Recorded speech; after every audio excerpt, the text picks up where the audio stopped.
영나가 그리고 있는 웹툰 속에는 엄청난 비밀이 숨겨져 있었습니다. 영나가 부모의 반대에 맞서며 집까지 뛰쳐나와 웹툰을 써야만 하는 이유는 따로 있었습니다. 언젠가 이 웹툰이 자신의 운명을 어떻게 결정해줄지는 영나 자신도 몰랐습니다. 영나의 웹툰에 숨겨진 엄청난 비밀이 무엇인지 지금부터 살펴보겠습니다. 구독과 좋아요는 다음 글을 쓰기 위한 걸음이 됩니다. 새벽 2시 박영나의 웹툰이 업로드되는 순간 누군가의 휴대폰에 이 사건은 조작이 아닙니다라는 알림이 먼저 떴습니다. 박영나는 마우스를 쥔 손끝이 차가워지는 걸 느꼈습니다. 원고를 올리는 건 늘 두려웠지만 오늘은 달랐습니다. 오늘은 작가로서의 떨림이 아니라 누군가에게 들키면 숨이 막혀 죽을 것 같은 공포였습니다. 낡은 작업실 창문 틈으로 겨울 공기가 새어들어왔고 난방은 이미 오래전에 포기한 지 오래였습니다. 그럼에도 노트북 화면은 뜨겁게 타올랐습니다. 댓글 창이 새로 고침될 때마다 숫자가 미친 듯이 뛰었고 심장이 그 속도에 맞춰 조여왔습니다. 박영나는 원고 파일명을 다시 확인했습니다. 12월 27일 새벽. 그녀는 늘 날짜를 이름으로 붙였습니다. 누가 보면 성격이 꼼꼼해서 그런 줄 알겠지만 사실은 달랐습니다. 기억이 흩어지지 않게 붙잡아 두려는 몸부림이었습니다. 오늘의 장면이 오늘의 감정으로만 끝나지 않게 어느 날 누군가가 그때 너 왜 가만히 있었어라고 묻는다면 그날의 공기까지 꺼내 보여주기 위해서였습니다. 업로드 버튼 위에 커서가 멈췄습니다. 박영나는 숨을 들이마셨다가 내쉬었습니다. 눈앞에 스치듯 떠오르는 장면이 있었습니다. 거실 바닥으로 떨어진 하얀 봉투, 부적합이라는 글자, 그리고 자신을 막아섰던 고성이의 떨리는 목소리. 그날 이후 박영나는 집을 나왔고 혼자 서겠다고 말했지만 진짜 혼자는 아니었습니다. 그녀 뒤에는 늘 누군가의 그림자가 따라붙었습니다. 박진석의 사람들, 혹은 박진석 자신, 그리고 박진석보다 더 조용하고 더 무서운 무언가. 올리면 끝일까? 박영나는 혼잣말을 뱉고도 스스로 웃지 못했습니다. 끝이 아니라 시작이라는 걸 이미 알고 있었습니다.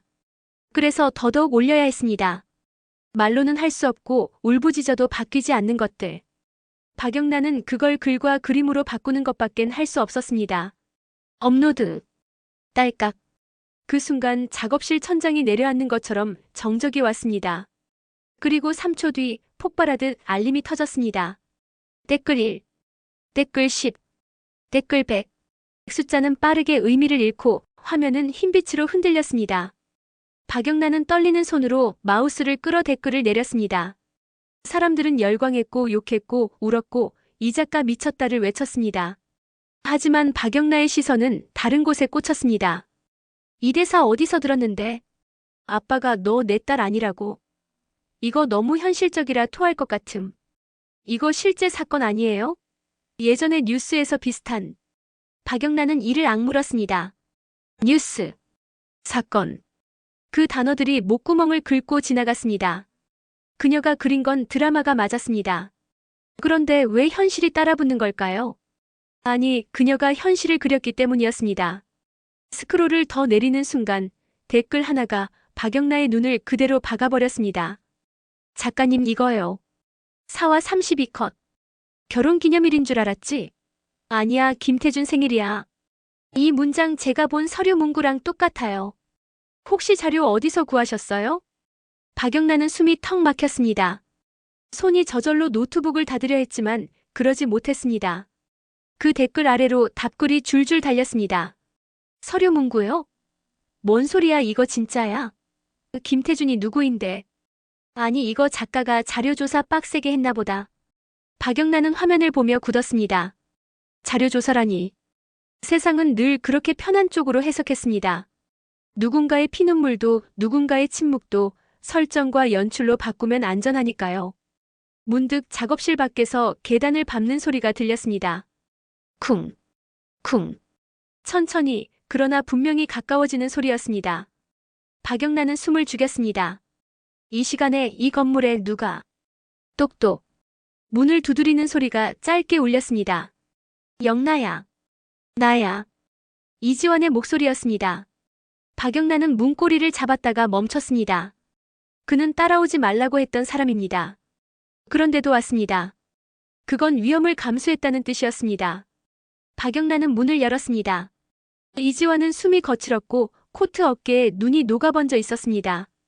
손에는 두꺼운 서류 봉투가 들려 있었습니다. 박영란은 그 봉투를 보는 순간 심장이 더 빠르게 뛰었습니다. 그걸 왜 들고 왔어요? 박영란가 물었습니다. 이지환이 낮게 말했습니다. 회장님 쪽에서 움직였어. 오늘 아니 방금 올라간 웹툰 때문에. 박영란의 얼굴이 하얗게 질렸습니다. 그렇게 빨리요? 회장님은 모르는데. 이지환이 한 박자 멈췄습니다. 회장님보다 먼저 알아챈 사람이 있어. 박영란은 침을 삼켰습니다. 누구요? 이지환이 대답 대신 봉투를 내밀었습니다. 내가 숨긴 것, 그리고 내가 아직 다 모르는 것. 이걸 회장님 서재에서 챙겼어. 오늘 밤 금고를 다시 열었어. 엄마가요? 박영란가 놀라서 물었습니다. 이지환의 눈빛이 잠깐 흔들렸습니다. 고성의 이사장님이. 박영란은 봉투를 받아들고도 열지 못했습니다. 봉투는 얇았지만 묵직했습니다. 마치 안에 종이가 아니라 사람의 목숨이 들어있는 것처럼 느껴졌습니다. 왜 도와줘요? 박영란가 떨리는 목소리로 물었습니다. 이지환은 대답을 미루지 않았습니다. 도와주는 게 아니야. 경호는 지키는 일이야. 지킬 대상이 뭘 들고 있는지 알아야 해. 박영란은 씁쓸하게 웃고 싶었지만 입꼬리는 움직이지 않았습니다. 그녀는 봉투를 조심스럽게 열었습니다. 사진 한 장이 먼저 나왔습니다. 젊은 고성이가 웃고 있었습니다. 그 웃음은 지금의 완벽한 미소와는 달랐습니다. 더 인간적이고 더 위험해 보이는 웃음이었습니다. 그리고 그 옆에 정장을 입은 남자가 서 있었습니다. 카메라를 정면으로 바라보는 눈빛이 이상하게 익숙했습니다. 박영란은 사진을 들고 굳었습니다. 이지환이 사진을 더 가까이 들여다보더니 입술이 굳게 다물렸습니다. 숨이 한 번 크게 꺾였습니다. 이 남자 이지환의 목소리가 떨렸습니다. 박영란가 목소리를 겨우 냈습니다. 누군지 알아요? 이지환은 한참 말이 없었습니다. 그 침묵이 더 무서웠습니다. 이지환 씨. 박영란가 재촉했습니다. 이지환이 마침내 낮게 이름을 꺼냈습니다. 김태준이야. 박영란의 귀가 멍해졌습니다. 김태준. 그 이름은 아직 그녀의 세계에서 정체불명이었습니다. 그런데도 그 이름이 입안에서 굴러가는 순간 이상하게 모든 게 연결되는 기분이 들었습니다. 엄마의 금고 비밀번호, 사라진 봉투, 누군가의 협박 같은 문자, 그리고 오늘 웹툰 댓글에 튀어나온 그 이름. 왜 그 이름이 거기서 나와요? 박영란가 떨리는 목소리로 물었습니다. 이지환이 답했습니다. 그걸 나도 알고 싶어. 그때 박영란의 노트북이 다시 울렸습니다. 알림은 댓글이 아니었습니다. 새로운 메시지일 건. 발신자는 알 수 없었습니다. 박영란은 손이 떨려도 클릭했습니다. 짧은 문장이었습니다. 올렸네. 잘했어. 이제 내가 가진 건 그림이 아니라 증거야. 박영란의 목이 말라붙었습니다. 이지환이 화면을 봤습니다. 누구야? 박영란가 천천히 고개를 들었습니다. 눈동자가 흔들렸습니다. 모르겠어요. 하지만 마음 한구석에서 이미 알고 있었습니다. 김태준이라는 이름은 이제 단순한 과거가 아니라 현재를 찢는 칼이 될 거라는 걸요. 박영란은 노트북을 닫았습니다. 그리고 이지환을 똑바로 봤습니다. 지환 씨. 말해. 박영란은 아주 천천히, 그러나 분명하게 말했습니다. 이제부터 내 웹툰은 내 인생을 지키는 무기예요. 이지환이 고개를 끄덕였습니다. 그럼 내가 지킬 건 하나 더 늘었어. 작업실 창밖에서 바람이 더 세게 불었습니다. 멀리 어딘가에서 사이렌 소리가 들리는 듯도 했습니다. 박영란은 사진 속 남자의 눈을 다시 봤습니다. 그 눈빛이 말하는 것 같았습니다. 이제 시작이야. 박영란은 그날 밤 거의 잠들지 못했습니다. 작업실 바닥에 이불을 깔고 누웠지만 눈을 감을수록 화면 위로 튀어나온 문장들과 댓글, 그리고 김태준이라는 이름이 번갈아 떠올랐습니다. 누군가의 과거가 이렇게까지 집요하게 현재를 두드릴 수 있다는 게 무서웠습니다. 웹툰은 늘 안전한 거리에서 현실을 흉내내는 세계라고 믿어왔는데 이제는 그 선이 완전히 무너진 느낌이었습니다. 새벽 5시쯤 휴대폰이 다시 울렸습니다.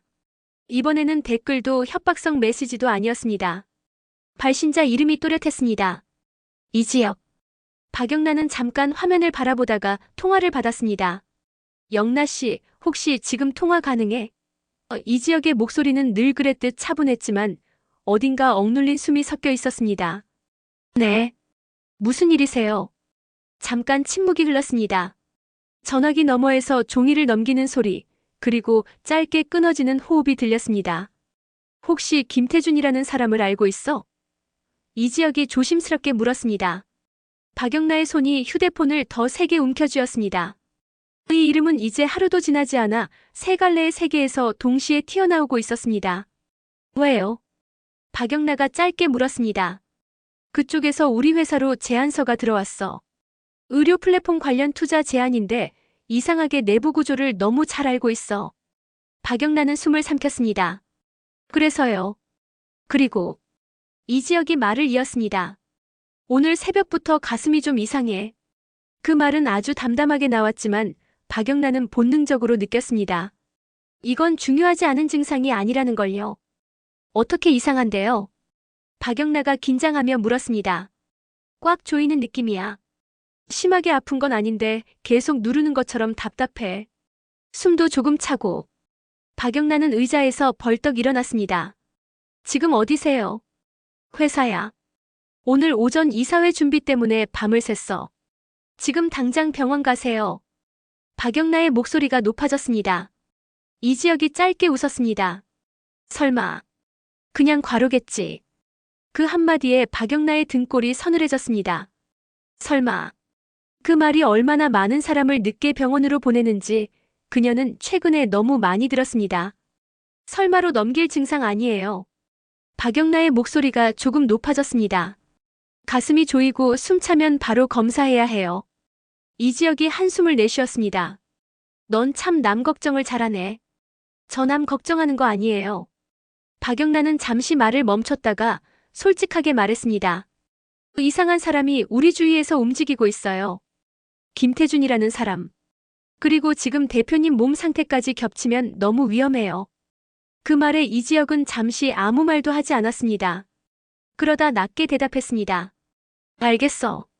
오전 일정 취소하고 병원 들를게. 꼭이요.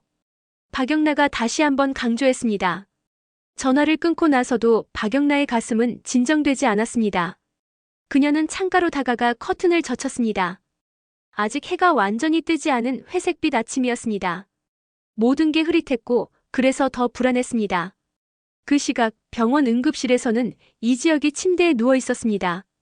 심전도 모니터에서 규칙적인 파형이 흐르고 있었지만 의료진의 표정은 가볍지 않았습니다. 대표님 심전도상으로는 큰 이상은 없습니다. 다만 협심증 가능성을 배제할 수 없어서 추가 검사 들어가겠습니다. 이지혁은 고개를 끄덕였습니다. 바로 하시죠. CT 촬영실로 이동하는 동안 그는 자신도 모르게 가슴을 눌렀습니다. 통증은 극심하지 않았지만 계속해서 존재를 주장하고 있었습니다. 마치 나를 보라고 말하듯이요. 검사가 끝나고 결과를 기다리는 동안 이지혁의 머릿속에는 이상하게도 숫자나 사업 계획이 아니라 박영나의 얼굴이 떠올랐습니다. 그가 처음 그녀를 만났을 때 지나치게 침착해 보이던 눈빛. 그리고 최근 들어 점점 더 단단해지는 말투. 웹툰이 증거 저장소가 될 수 있다. 그녀가 했던 말이 불현듯 떠올랐습니다. 한편 박영란은 작업실에서 원고를 다시 열었습니다. 새 회차 제목을 입력하다가 손을 멈췄습니다. 아버지는 심장이 아팠다. 그녀는 잠시 고민하다가 제목을 지웠습니다. 너무 노골적이었습니다. 대신 이렇게 바꿨습니다. 숨이 막히는 밤. 그리고 컷 하나를 추가했습니다. 정장을 입은 남자가 회의실에서 홀로 앉아 있다가 가슴을 움켜쥐는 장면. 주변 사람들은 아무도 알아채지 못합니다. 댓글 반응은 예상보다 빨랐습니다. 이거 과로하다 쓰러지는 장면 아냐? 요즘 젊은 사람들도 심장 문제 많다던데. 설마 했다가 큰일 나는 거 진짜 공감. 박영란은 댓글을 읽으며 천천히 숨을 내쉬었습니다. 그녀의 웹툰은 이제 단순한 이야기 이상이 되고 있었습니다. 사람들에게 이상하다고 느끼게 만드는 장치, 그리고 누군가에게는 경고가 되는 기록. 그때 다시 메시지가 왔습니다. 발신자는 김태준이었습니다. 좋은 소재를 골랐네. 심장은 언제나 약점이거든. 박영나의 손이 얼어붙었습니다. 너 이지혁 상태 알고 있지? 그 문장을 읽는 순간 박영나는 확신했습니다. 김태준은 우연히 엮인 사람이 아니었습니다. 그는 사람의 약점이 어디에 있는지 너무 잘 알고 있었습니다. 같은 시각 병원 진료실에서 의사가 이지혁을 바라보고 있었습니다. 대표님, 관상동맥 일부가 좁아져 있습니다. 지금 당장은 큰 사고로 이어지진 않았지만 이 상태로 과로와 스트레스가 계속되면 심근경색 위험이 있습니다. 이지혁은 고개를 끄덕였습니다. 이상하게도 놀라지 않았습니다. 오히려 마음 한구석이 차분해졌습니다. 입원해야 해. 이지혁이 물었습니다. 며칠은 안정이 필요합니다. 그리고 당분간 업무 강도는 확실히 줄이셔야 합니다. 이지혁은 창밖을 보며 말했습니다. 줄일 수 있으면 좋겠네요. 그는 휴대폰을 들어 박영나에게 메시지를 보냈습니다. 병원이야. 협심증 가능성이라고 하네. 고마워. 잠시 후 답장이 왔습니다. 설마 안 해서 다행이에요. 지금은 쉬세요. 진짜로요. 이지혁은 화면을 바라보다가 아주 작게 웃었습니다. 그날 저녁 박영나는 원고 말미에 한 줄을 추가했습니다. 누군가는 아프다는 신호를 보내고 있었지만 아무도 그걸 사건으로 기록하지 않았다. 그리고 파일을 저장하며 속으로 중얼거렸습니다. 이번엔 내가 기록할게. 그녀는 아직 몰랐습니다. 이 기록이 결국 김태준의 계획을 흔들고 동시에 이지혁의 목숨을 구하는 열쇠가 될지도 모른다는 걸요. 하지만 분명한 건 하나였습니다. 이제 이야기는 개인의 비밀을 넘어서 누군가의 생존으로 이어지고 있었습니다. 박영나는 그날 이후로 원고를 올리는 시간을 일부러 늦췄습니다. 예전에는 새벽에 업로드하는 게 익숙했지만 이제는 밤 11시를 넘기지 않았습니다. 독자들이 가장 많이 몰리는 시간, 동시에 가장 많은 눈이 집중되는 시간. 그녀는 그 시선을 계산하고 있었습니다. 웹툰은 이제 단순한 창작물이 아니었습니다. 기억을 숨기는 장소이자 꺼내보지 않으면 안 되는 기록장이었습니다. 산막의 첫 장면을 그리기 전 박영나는 노트를 펼쳤습니다. 거기에는 사건이 아니라 사람이 적혀 있었습니다. 박진석, 고성희, 김태준, 이지혁, 그리고 자기 이름 박영나. 그녀는 이 5사람의 이름을 동그라미로 묶었다가 다시 이지혁의 이름 아래 작은 별표를 그렸습니다. 아프다. 그 단어 하나가 모든 균형을 바꿀 수 있다는 걸 그녀는 직감적으로 알고 있었습니다. 같은 시각 병원 병실에서는 이지혁이 창가에 서 있었습니다. 링거를 꽂은 팔이 조금 불편했지만 가슴을 짓누르던 압박감은 확실히 줄어 있었습니다. 그 대신 묘한 허탈감이 남아 있었습니다. 대표님, 이틀만이라도 푹 쉬셔야 합니다. 간호사의 말에 이지혁은 고개를 끄덕였습니다. 하지만 머릿속은 쉬지 않았습니다. 김태준이라는 이름, 그리고 그가 보낸 제안서. 투자 조건은 완벽에 가까웠고 위험 요소는 정교하게 숨겨져 있었습니다. 마치 누군가가 이 회사의 구조를 속속들이 알고 설계한 것처럼요. 이지혁은 노트북을 켰습니다. 그리고 제안서를 다시 열었습니다. 그 순간 문득 이런 생각이 들었습니다. 이걸 웹툰으로 그리면 사람들이 알아볼까? 그는 고개를 저었습니다. 아니, 그건 박영나의 영역이었습니다. 그리고 지금은 자신의 몸부터 지켜야 할 때였습니다. 그날 밤 박영나는 산막 첫 회차를 업로드했습니다. 제목은 단순했습니다. 검사 결과. 내용은 더 단순했습니다. 주인공은 병원 복도를 걷습니다. 흰벽 형광등, 발걸음 소리. 의사는 말합니다. 지금은 괜찮습니다. 하지만 다음은 장담할 수 없습니다. 댓글은 폭발했습니다. 이거 진짜 무섭다. 괜히 심장 쪽 아프면 바로 가야겠네. 작가님, 요즘 왜 이렇게 현실적이에요? 그 댓글들을 보며 박영나는 잠시 눈을 감았습니다. 그리고 조용히 중얼거렸습니다. 이제 시작이야. 그날 새벽 김태준에게서 다시 메시지가 왔습니다. 너 사람들한테 너무 친절하네. 경고는 보통 칼로 하지, 이렇게 그림으로 안 해. 박영나는 답장을 하지 않았습니다. 대신 웹툰 파일 하나를 비공개 폴더에 저장했습니다. 제목은 대교. 아직 올리지 않을 이야기였습니다. 다음 날 오전 고성희는 병원 이사장실에서 서류를 보고 있었습니다. 손목 안쪽에 멍은 아직 남아 있었지만 표정은 평소와 다르지 않았습니다. 그때 비서가 조심스럽게 말했습니다. 이사장님, AP 쪽에서 연락이 왔습니다. 고성희의 눈빛이 미세하게 흔들렸습니다. 누구요? 이지혁 대표입니다. 직접 통화 원하신다고 합니다. 고성희는 잠시 생각하다가 전화를 받았습니다. 무슨 일이죠? 이지혁의 목소리는 예전보다 낮았습니다. 이사장님, 김태준이라는 사람 혹시 아십니까? 고성희의 손이 책상 위에서 굳었습니다. 왜 그런 걸 묻죠? 그 사람이 우리 회사와 접촉했습니다. 그리고 제 건강 상태를 알고 있는 것처럼 행동했습니다. 고성희는 짧게 숨을 들이마셨습니다. 조심하세요. 이미 그러고 있습니다. 이지혁이 말했습니다. 그리고 하나 더.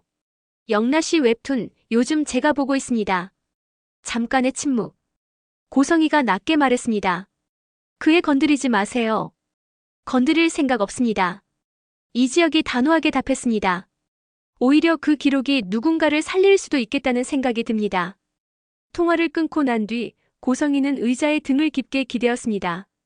영나. 그 아이가 점점 자신의 손을 벗어나고 있었습니다. 동시에 자신과 너무 닮아가고 있었습니다.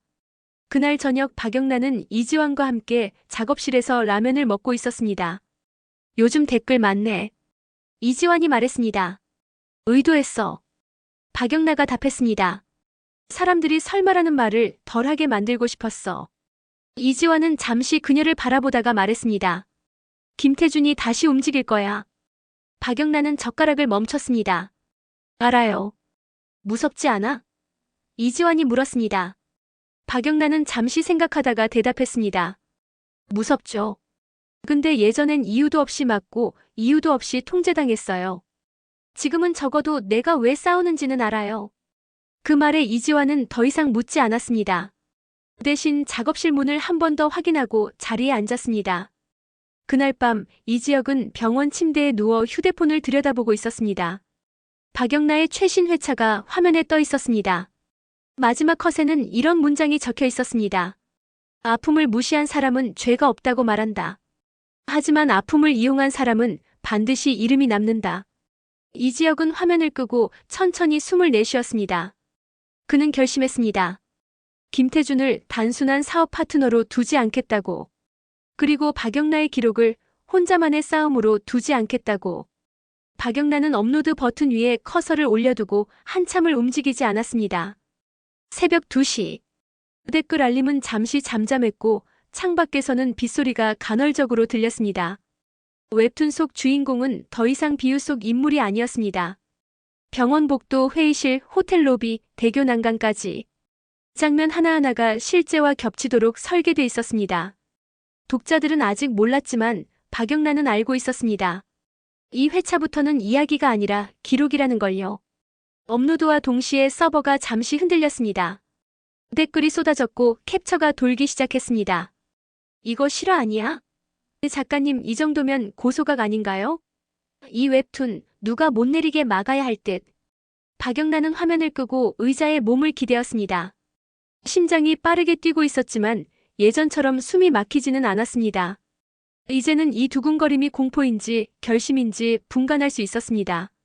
같은 시각 박진석의 서재에서는 유리컵이 바닥에 떨어져 산산조각이 났습니다. 비서실장이 숨을 삼킨 채 서 있었습니다. 회장님, 그 웹툰 말입니다. 알아. 박진석의 목소리는 낮았지만 날카로웠습니다. 어디까지 나왔어? 아직 이름은 직접 나오지 않았습니다. 다만 뭐. 사람들이 알아보고 있습니다. 박진석은 서재 벽을 향해 천천히 걸어갔습니다. 거기에는 오래전부터 걸려있던 초상화가 있었습니다. 자신이 가장 싫어하는 얼굴, 그러나 한때 가장 필요했던 얼굴. 김태준. 이 새끼가 어디까지 판을 벌려놓은 거야? 그 순간 휴대폰이 울렸습니다. 발신자는 이지혁이었습니다. 박진석은 전화를 받지 않았습니다. 대신 메시지를 확인했습니다. 회장님, 공개 전에 말씀드릴 게 있습니다. 박진석은 씁쓸하게 웃었습니다. 공개. 이미 늦었습니다. 한편 병원 응급실 앞 복도에서 이지혁은 의자에 앉아 있었습니다. 갑작스러운 흉통으로 다시 병원에 실려온 지 1시간째였습니다. 검사 결과를 기다리는 동안 그는 계속 같은 장면을 떠올리고 있었습니다. 웹툰의 한 컷. 대교 위에서 난간을 붙잡고 서 있는 인물의 손. 그 손목에 아주 작은 점 하나. 저건 의사가 나와서 말했습니다. 대표님 협심증 소견이 확실합니다. 다행히 지금은 큰 문제는 아니지만 이대로 가면 위험합니다. 이지혁은 고개를 끄덕였습니다. 알겠습니다. 하지만 그의 머릿속은 이미 다른 계산을 하고 있었습니다. 김태준. 그 남자가 왜 굳이 이런 방식으로 판을 흔드는지, 그리고 왜 박영나의 기록이 핵심이 되는지. 그날 오후 김태준은 호텔 라운지에서 여유롭게 차를 마시고 있었습니다. 뉴스 화면에는 화제의 웹툰, 실화 논란이라는 자막이 흘러가고 있었습니다. 김태준은 웃었습니다. 역시 잘 컸어. 그때 누군가 그의 앞에 앉았습니다. 고성희였습니다. 웃을 상황 아니야. 고성희가 낮게 말했습니다. 왜? 내 딸이 이렇게 재능 있는데. 김태준이 여유롭게 대답했습니다. 그애 건드리지 말랬지. 고성희의 목소리가 차가워졌습니다. 김태준은 찻잔을 내려놓으며 고개를 기울였습니다. 성희야, 이제 와서? 이번엔 다르다. 고성희의 목소리는 낮고 단단했습니다. 그 애는 더 이상 카드가 아니야. 카드는 쓰라고 있는 거야. 김태준이 몸을 앞으로 기울였습니다. 내가 나를 막을 수 있다고 생각해? 아니. 고성희는 솔직하게 말했습니다. 그래서 다른 방법을 쓸 거야.